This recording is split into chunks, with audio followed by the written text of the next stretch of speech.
my dear students, to the social science lecture. Myself, Professor Ravindra Jangid here. Now we are going to start with the chapter number 2 of history. As now we have completed with our first chapter, as you have already well known with the history. Now in the second part, it is shown that India, an event after 1960. Means whatever incidents happened in India after the period of 1960s.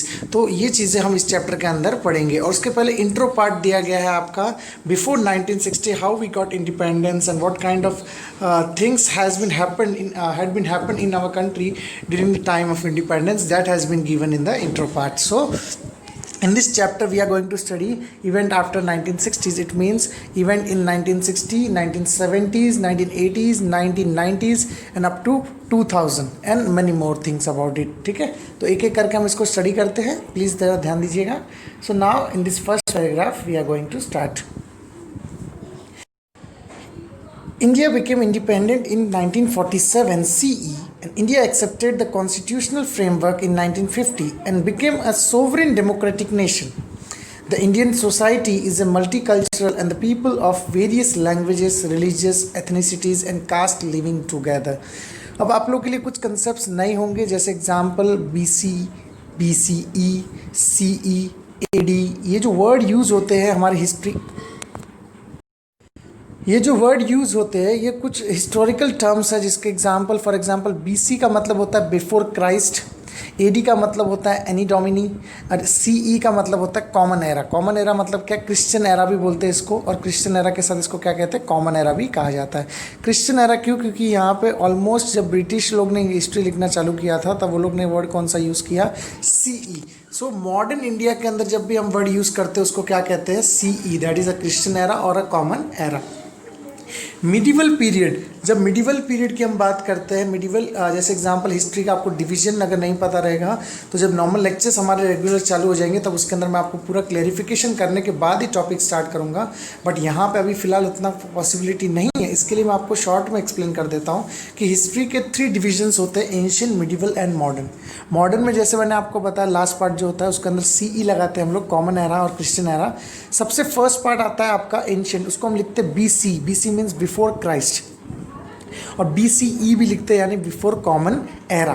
ठीक है ना, ये चीज़ लिखते हैं. और हमारे पास आता है मिडिवल पीरियड, उसके सेंटर में जो सबसे जो ना एंशियंट में ना मॉडर्न में उसका जो सेंट्रल पार्ट होता है उसको क्या कहते हैं, मिडिवल हिस्ट्री. और मिडिवल हिस्ट्री में जो वर्ड यूज़ होता है उससे हम क्या कहते हैं, AD कहते हैं. क्या कहते हैं, AD. AD का मतलब होता है एनी डोमिनी. एनी डोमिनी मतलब जो भी डोमिनेट्स किया उसके अपने अकॉर्डिंगली उस एज को डिफाइन किया गया. ठीक है ना. तो यहाँ पे अभी स्टेटमेंट देखो, यहाँ पे क्या कहा गया, इंडिया को इंडिपेंडेंस मिला 1947 में and India adopted the constitutional framework in 1950s. And जो इंडिया एक कंट्री के नाम से जाना जाता है उसके अंदर वाइड वेराइटीज़ ऑफ कल्चर है ना, मल्टी कल्चरल सोसाइटी है हमारे इंडिया के अंदर. हमारे इंडिया में जितने फेस्टिवल माने जाते हैं उतने कम से कम 10 देशों के में अंदर भी नहीं बनाए जाते जितने हमारे एक कंट्री के अंदर बनाए जाते हैं. So India has a wide range of a society which have the multicultural and the people of various languages. हमारे कंट्री के अंदर अगर एक स्टेट की भी बात करूँ, अगर महाराष्ट्र की बात करें तो महाराष्ट्र के अंदर भी 10 तरीके की मराठी है. गुजरात की बात करूँ तो 6 से 7 तरीके की गुजराती लैंग्वेज है. राजस्थान की बात करूँ तो 5 से 6 राजस्थानी लैंग्वेज है, इसको मेवाड़ी, मेवाती, मारवाड़ी. तो ये अलग अलग जयपुरी, ये अलग अलग लैंग्वेजेस है जो मल्टी कल्चरल, मल्टी लैंग्वेजेस. फिर रिलीजियस, आपको जैसे पता है इंडिया के अंदर मोर देन 7 to 8 रिलीजन्स हमारे यहाँ पे एग्जिस्ट करते हैं. एथनिसिटी, एथनिसिटी मतलब अलग अलग सोसाइटीज़ के लोग यहाँ पे रहते हैं. कास्ट, अलग अलग जनजाति के लोग यहाँ पे रहते हैं, चाहे वो लोअर कास्ट हो, अपर कास्ट हो. फिर उसके बाद जैसे ब्राह्मणास, शूद्रास, उसके बाद जैसे वैश्यास, फिर उसके बाद आते क्षत्रियास. तो ये सारे अलग अलग कास्ट के भी लोग यहाँ पे रहते. तो क्या कहा गया कि इंडिया के अंदर जो कॉन्स्टिट्यूशन बनाया गया फ्रेमवर्क वो सोवरेन डेमोक्रेटिक है. सोवरेन मतलब कि आज़ाद डेमोक्रेटिक है. यहाँ पे बाय पीपल गवर्नमेंट बनाई जाती है, फॉर द पीपल बनाई जाती है, फ्रॉम द पीपल बनाई जाती है. तो इसका मतलब क्या है, India is an sovereign democratic nation which have the wide range of the society, which have the multi cultural people, multi language people, religious ethnicities and the caste living together in a single country. So hope you understand. Now we will move further. During the initial period after the independence, India need to solve the different issues of economic, political and the social development. The establishment of planning commission, underline the word planning commission. The establishment of the Planning Commission on the basis of emphasis on industrialization was a mean to achieve the economical development and to eliminate the poverty in India. Successful conduct of elections and the faith in democratic tradition made it possible for us to achieve the political stability. At the same time, several social reforms including the policies and programs for the weaker section of the society sought to be implemented. तो यहाँ पे India के अंदर इस paragraph में देखो आपने क्या कहा गया कि जब इंडिया इंडिपेंडेंट हुआ था, जब आज़ादी हमको मिल गई थी, उसी दौर में हमने दो चीज़ बहुत अच्छे इस्टेब्लिशमेंट किया. एक तो प्लानिंग कमीशन, उसका मेन काम क्या था, एक to solve the economical issues and political and social developments, ठीक है ना.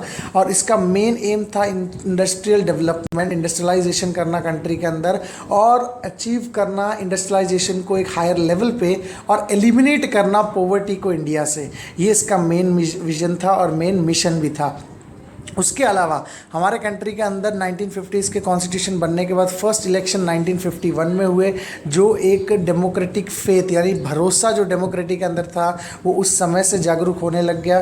और उसी समय एट द सेम टाइम बहुत से ऐसे सोशल प्रोग्राम्स लगाए गए, इंडिया के अंदर चालू किए गए, जो weaker section of the society थे, जो lower caste, SC ST, women section, student sections और चिल्ड्रन, जो ये सब थे weaker section of the society. इन सब के लिए अलग अलग सोशल रिफॉर्म के प्रोग्राम्स इंडिया के अंदर क्या किए गए, लागू किए गए. ये कब तक की बात है, अप टू 1960s. अब 1960s के बाद क्या होता है ये हम आगे स्टडी करते हैं. Hopefully you understand this two paragraph. Now we move to the 1960s. In the decade of the 1960s, several events were occurred which has a huge impact on the political situation in India. The regions of Goa, Diu and Daman were freed from Portuguese rule and became the part of Indian Federation. The tension between the India and China on the northern border, which has been arising since 1950, has been culminated in the war in 1962 between the two countries. This war was fought in the region of the McMahon Line. अब यहाँ पे देखो 1960s के period में बहुत से ऐसे event हुए जो बहुत बड़े हिस्टोरिकल इवेंट हो गए थे. अब उसके अंदर से पहला इवेंट ये हुआ कि 1960s के टाइम आपको मालूम रहेगा जब हमारा इंडिया इंडिपेंडेंट हुआ था, फिर भी हमारे इंडिया के कुछ रीजन फॉरेन कंट्रोल के अंदर थे, फॉरेन रूल के अंदर थे. उसमें से 3 सबसे बड़े रीजन जो थे वो कौन से थे, दमन, दीव एंड गोवा. ये तीनों रूल पोर्चुगीज़ के अंडर कंट्रोल में थे. और पोर्चुगीज़ आपको मालूम है जो इंडिया के अंदर सबसे पहले वास्को डिगामा जो आए थे वो पोर्चुगीज़ सेलर थे, ठीक है ना. तो उन्होंने रूल कहाँ तक किया था, 1960s तक. उसके बाद उनके साथ एग्रीमेंट साइन करके वॉर करके हमने उसको क्या करवा दिया, फ्री करवा दिया. और उन तीनों रीजन को, दमन, दीव एंड गोवा, इन तीनों रीजन को हमने हमारे इंडियन फेडरेशन यानी इंडिया एज एन होल इस पार्ट के अंदर उसको क्या कर दिया, एडअप कर दिया. उसके बाद 1960s के शुरुआती में ही, जैसे एग्जाम्पल टेंशन तो 1950s से ही चालू हो गया था जब इंडिया को इंडिपेंडेंस मिला था, बट 10 to 12 ईयर्स के बीच ही इंडिया के साथ एक और वॉर हो गया चाइना के साथ में. और 1962 में India and China engaged in a war and this war was fought in the region of McMahon Line near Arunachal Pradesh, ठीक है ना. तो उस रीजन में ये लाइन का फाइट हुआ इनके बीच में. और उस वॉर में इंडिया ने अपने कई सोल्जर्स लॉस किए. और ये आपने मूवी भी देखी रहेगी, ट्यूबलाइट के अंदर भी एक सीन बताया गया है. या आप नेट पे अगर सर्च करके देखो 1962 इंडिया चाइना वॉर, तो भी आपको बराबर से मालूम पड़ जाएगा. उसके अंदर इंडिया इंडिपेंडेंस के बाद एक ही वॉर लूज़ किया है, वो है 1962 का चाइना वॉर. उसके अलावा अभी तक इंडिया ने कोई भी वॉर लूज़ किया नहीं. उसके बाद 1965 पाकिस्तान वॉर, 1972 पाकिस्तान वॉर, फिर 1999 कारगिल वॉर, 2 सर्जिकल स्ट्राइक, सारे में हमने क्या किया, विक्ट्री लिया है. लेकिन उससे पहले हमने एक ही वॉर लूज़ किया था, वो कौन सा था, 1962. तो ये याद रखना, आपको चीज़ें ध्यान रखनी है।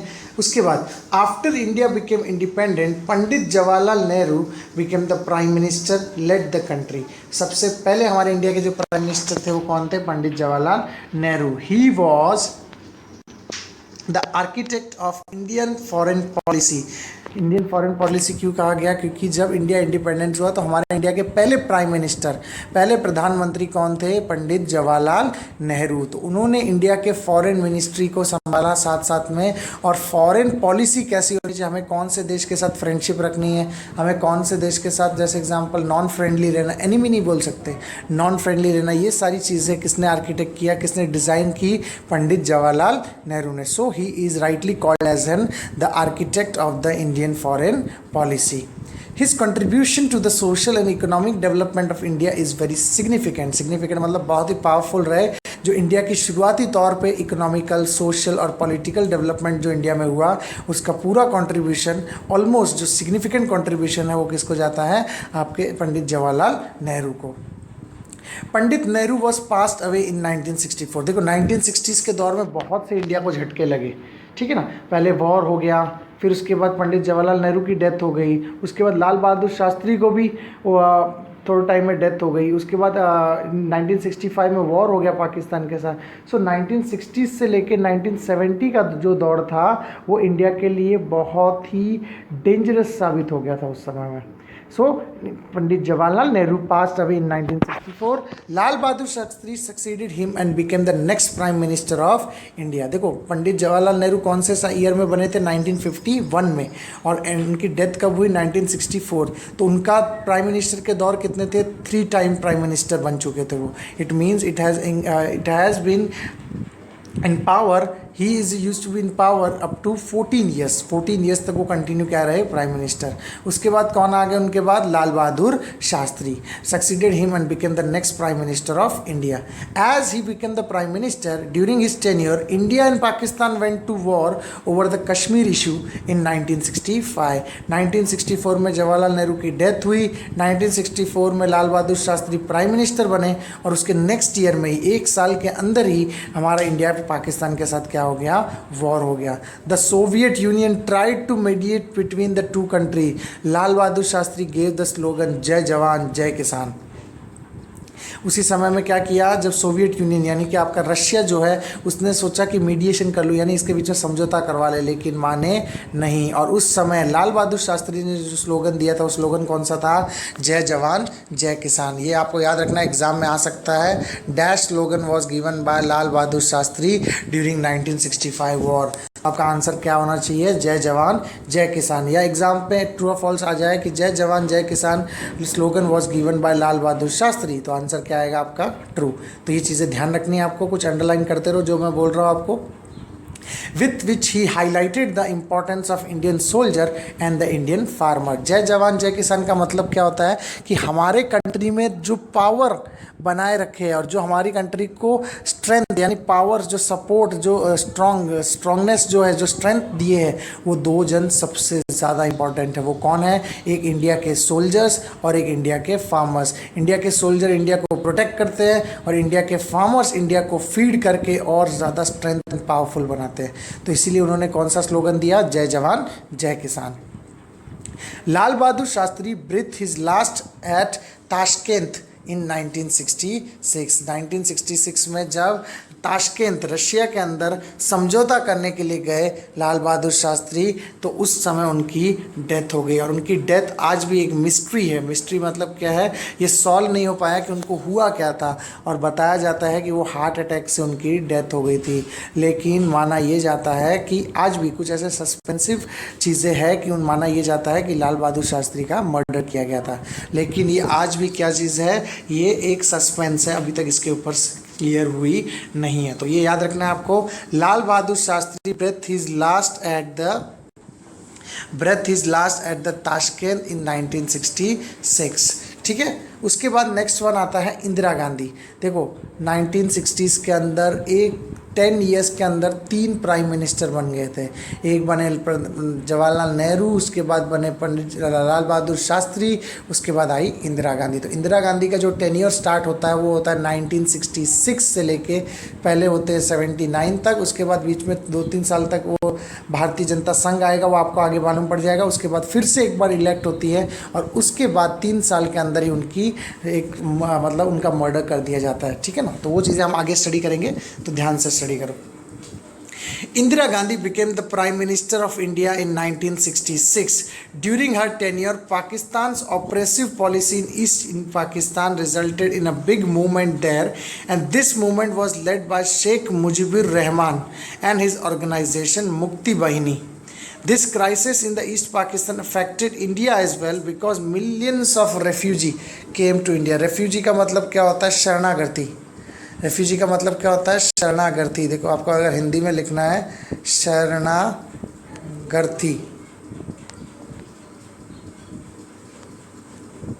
है ना। रेफ्यूजी का मतलब आपको अगर मालूम करना है तो आप क्या लिख सकते हो? शरणागति। मैं यहाँ पे लिखने पॉसिबल नहीं हो पा रहा है, इसके लिए मैं आपको बता देता हूँ। रेफ्यूजी का मतलब जो हमारे शरण में आ जाता है, दूसरे कंट्री का हमारे यहाँ पे अपने आप को क्या करना है? सेफ महसूस करने के लिए हमारे कंट्री में आता है, उस चीज़ को हम क्या कहते हैं? रेफ्यूजी। तो एक मूवमेंट चालू किया गया ईस्ट पाकिस्तान के अंदर, उस मूवमेंट का नाम क्या था? मुक्ति बहिनी। और वो स्टार्ट किसने किया था? मुजीबुर रहमान ने और उनके ऑर्गेनाइजेशन ने। और ये मूवमेंट आगे जाके क्या हो गया? ईस्ट पाकिस्तान के इंडिपेंडेंट का सबसे बड़ा रीज़न बना। ठीक है, तो 1970s यहाँ पे क्या हो जाता है? कंप्लीट हो जाता है। अब 1960s यहाँ पे कंप्लीट हो जाता है। 1970s में क्या हुआ? 1970s का मतलब क्या? 71 से लेके 80 तक का दौर। ठीक है ना। अब इस दौर में क्या हुआ, तो उसके अंदर की चीज़ें हम आगे स्टडी करेंगे नेक्स्ट लेक्चर में।